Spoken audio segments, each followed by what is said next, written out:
The series is set in Russia in the year 2140, where women have taken over the planet and turned it into an ultra-modern society. They no longer live in crowded cities, but in the countryside, where every family owns a villa. In fact, the technology is so modern that an AI housekeeper takes care of everything. They measure their owner's temperature, cook food for them, play shows according to their mood, and even design new clothes for them. Since men are no longer the dominant species, things like hate, violence, and wars have been eradicated, and the average life expectancy of women has gone up to 150. I didn't realize men were killing women when they turned 100 before. The protagonist of the movie is Lisa, a 50-year-old woman who works as a history teacher at a local school. One morning, as she watches the news, a woman is seen protesting about a burning issue. She wants all women to have the right to reproduce naturally with men, and not by artificial insemination. Lisa simply scoffs at the news and gets ready for her day. After a while, she heads to work, and we are given a brief overview of the society, which is heavily reliant on technology, kindness, and discipline. Food stalls are present near the roads, from which women can enjoy free meals. Video calling can be done with the click of a finger, and there are fines for menial offenses like putting the garbage in the wrong trash can. The penalty for such offenses is the deduction of social points, which is also considered as currency in this world. Moreover, if someone is obedient and does their job well, they are given free social points. Shortly after, Lisa arrives at her workplace, which is a futuristic shuttle housing a few students. Wasting no time, she starts the class with a video presentation which talks about the history of mankind. It reveals that since the inception of humanity, men have dominated society, but all it brought was hate and violence. Decades passed by, but nothing changed. In fact, the world was plunging into deeper problems like global warming, the ozone layer depletion, and so on. All definitely the fault of men.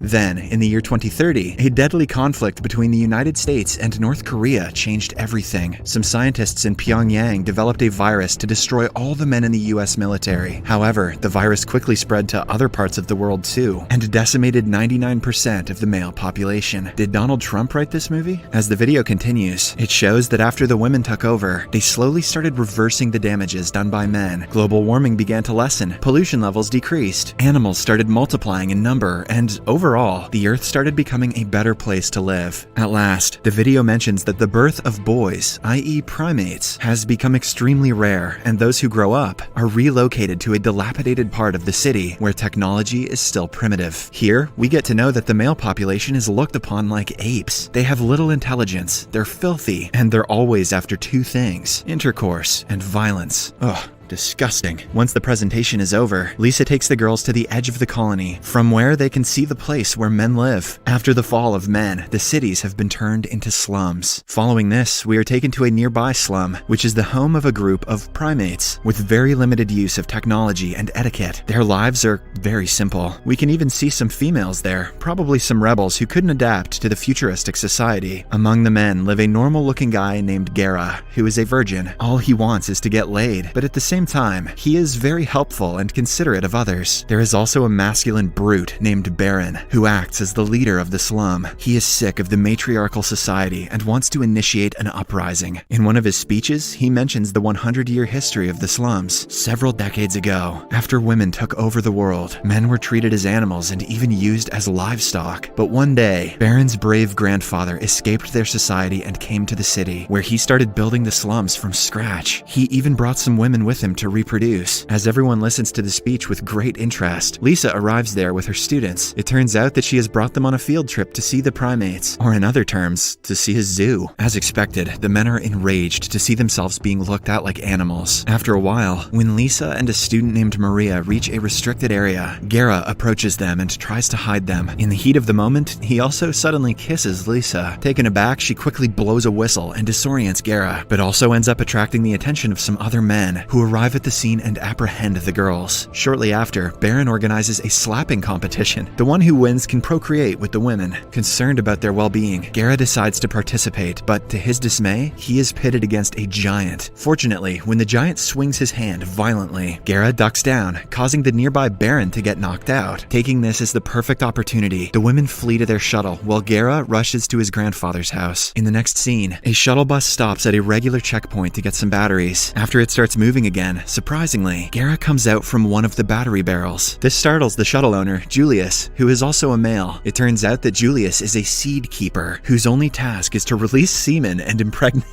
and impregnate women. Seed keepers are the only males who are given the privileges and respect like their female counterparts. Surprisingly, Julius, who has never had a friend outside of work, finds Gera interesting and lets him stay. The two chat for a while, and Julius even drinks the primate's special booze called moonshine. Unfortunately for him, he gets so drunk that he ends up jumping out of the moving shuttle bus. Now, with Baron's men hot on his tail, Gera thinks of a plan. He puts on Julius's spare costume and pretends to be the new seed keeper. A while later, the shuttle reaches a colony named Two Hills, and an invisible barrier opens up to let the seed keeper in. Nervously, Gera gets down, and a beautiful woman on a bicycle gives him a tour of the city. Along the way, several women greet him with excitement. Woohoo, give us your seed! Lisa is also amongst the crowd, but she doesn't notice Gera. At night, Gera takes an oath by biting the holy apple in front of live TV, promising to reproduce healthy and smart babies. Then he is taken to his chamber to rest, but being a virgin, Gera asserts that he wants to start working right away. Hence, a worker escorts him inside the reproduction chamber, where a middle-aged obese woman named Berta welcomes Gera, much to his dismay. After this, he is told to be seated, and a pipe is connected to his manhood, which starts milking it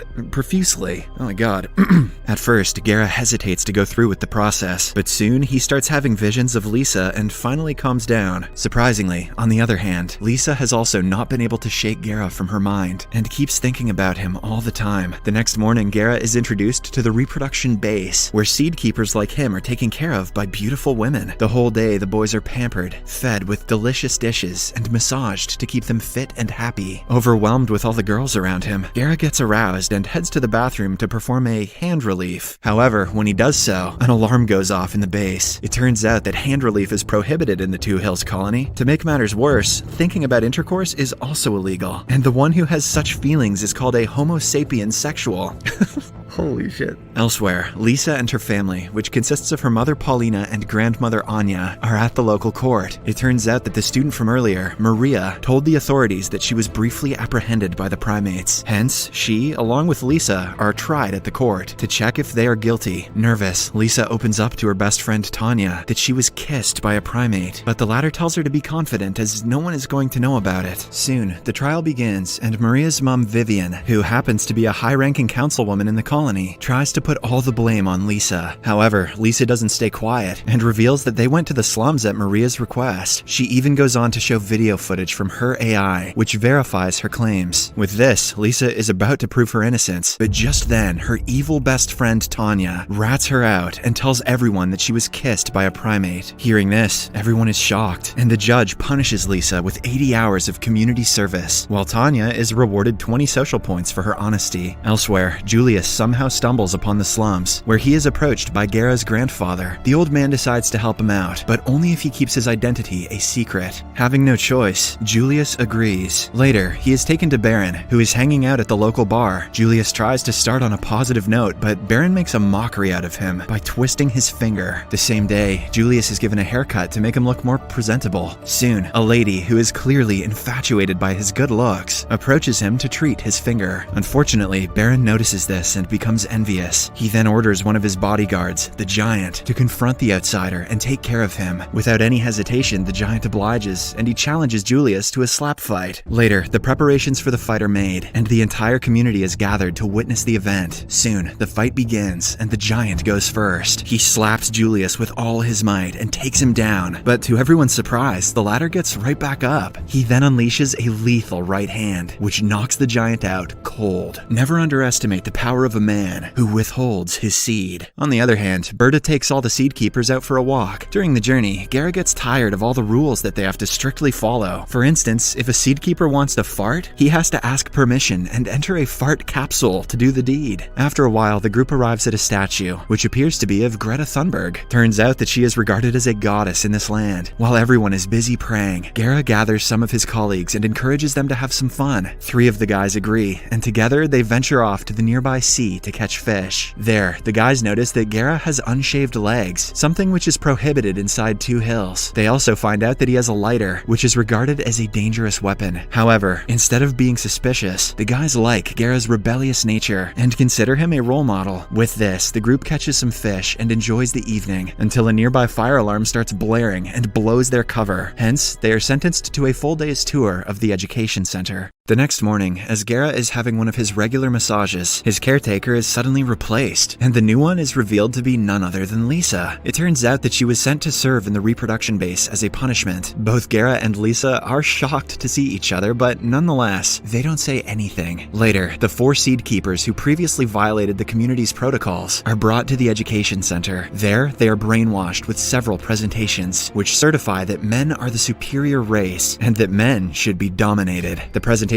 also endorse other illegal cliches of the society, like having intercourse or even thinking about it. During the tour, Lisa and her grandmother Anya are also present there. Both of them watch Gera from a distance and laugh at his clumsiness. However, Anya, who is a bit old-fashioned and despises the latest rules, finds him kinda cute. She also tells her granddaughter to keep his identity a secret. In the evening, after the group reaches home, Gera gathers his fellow seed keepers and makes them understand that, contrary to what they learnt today, having erotic desire is completely normal. This riles up one of the guys so much that he confronts Lisa and asks her to undress. Oh, pump the brakes, bud. But before things get out of hand, Gera intervenes and sends the guy away, hence saving Lisa for the second time. But instead of thanking him, Lisa gives him 30 minutes to run away, or else she will blow his cover to the authorities. Nice guys finish last again. Meanwhile, at the slums, Julius has started gaining a bit of a fan following. Enraged that an outsider is trying to usurp his power, Baron orders some of his men, including his right-hand man, Rat, to finish Julius off. Following the plan, the group, along with Julius, heads to an abandoned department store on the pretext of scavenging some supplies. Surprisingly, Julius is very good at the work, and he manages to extract some valuable food items. The group is further impressed when Julius manages to single-handedly thwart an enemy group named the Squirrels, who believe that alcohol is the root of all evil. As a result of all of this, they decide to spare his life and take him back to the slums. On the other hand, it is revealed that the councilwoman Vivian is no saint after all. She is seen having an intimate moment with the leader of the slums, Baron. The following morning, Vivian compares pictures of the new batch of seed keepers and eventually finds out that the real Julius is missing. From Baron's information during their encounter last night, she also learns that the imposter is a primate that has escaped from the slums. Wasting no time, she orders her assistant to sound off an emergency warning throughout the colony. Meanwhile, a scared Gera tries to flee the place, but he is stopped by the invisible barrier. With no choice, he covertly sneaks back inside the colony. As the emergency alarms go off, he notices Lisa and pleads with her for help. As expected, Lisa wants nothing to do with him, but when Gera reminds her of all the times he has come to her rescue, she agrees. Soon, cops start swarming the place, so Lisa flees with Gera. Unfortunately, while they are running away, her ex-best friend Tanya catches them in the act. Back at the slums, while Baron arrives at the bar to have a drink, he is taken aback to see Julius alive. He angrily asks his men about why they didn't execute him, to which his right-hand man Rat replies that Julius is a kind man who saved their lives. As the heated confrontation goes on, Julius steps forward and demands a democracy. He states that all the residents of the place deserve equal opportunity and that their voices should matter. All the people inside the bar also start chanting for him, and hence, left with no options, Baron decides to conduct a friendly meeting. The two later meet in Baron's personal quarters to talk about their opinions. Julius wants all the people to have a free will, while Baron wants to oppress them forever. But at last, the two eventually settle for an election, the winner of which will be the leader of the slums. After Julius leaves, a worried Baron calls Rat to his room and orders him to enter the election as well. He believes that if 3 men compete, the votes will be divided and Julius will have a lesser chance of winning. At night, the voting ceremony is commenced, and all the residents of the slums cast their votes one by one. When the results are declared, Baron receives only a single vote, but to everyone's surprise, Rat wins the election with 18 votes compared to Julius's 16. It turns out that most of the people still don't trust the latter, considering the fact that he is an outsider. Elsewhere, with nowhere to go, Lisa brings Gera to her home, where her grandmother Anya tries to think of ways to make him escape. Unfortunately, before she can come up with a plan, Vivian's assistant arrives at the door to inspect. Before letting her in, Anya quickly locks Gera, Lisa, and also a pet cat inside the closet. Here, it is revealed that keeping animals in captivity or even having them as pets is also illegal in Two Hills. Soon, Vivian's assistant enters the house and starts searching for the hideaway criminals. She reveals that Tanya saw the primate, aka Gera, running away with Lisa. She then presses Anya to give up the criminals, but the latter holds firm and lies that she hasn't seen them. Shortly after, the assistant is about to leave, but just then, the cat sneezes inside the closet, hence blowing their cover. But before she can inform Vivian about it, Anya smacks her in the head and knocks her out. Now, with time running out, Anya brings out a motorcycle and tells Gera to take it, as only a projectile traveling over the speed of 80 kilometers an hour power can penetrate the invisible barrier. She also orders Lisa to run away from him, as she too has become a wanted criminal in the colony. Obeying her order, the two set off on their journey, and Guerra accelerates the motorcycle to exceed the 80 kilometers per hour mark. Fortunately, the plan works, and the two are able to penetrate the invisible barrier. The impact disintegrates the motorcycle and tears their clothes apart, but the good thing is that they have brought some extra clothes with them. Now, with nowhere to go, Lisa is forced to follow Guerra. At night, the two light a fire and sleep together. The next morning, Guerra catches a squirrel and cooks it as breakfast, but sadly, Lisa, who has lived all her life by eating vegetables and shrubs, is terrified by the sight of a cooked animal. The episode ends as Lisa screams out aloud, attracting the attention of some nearby men.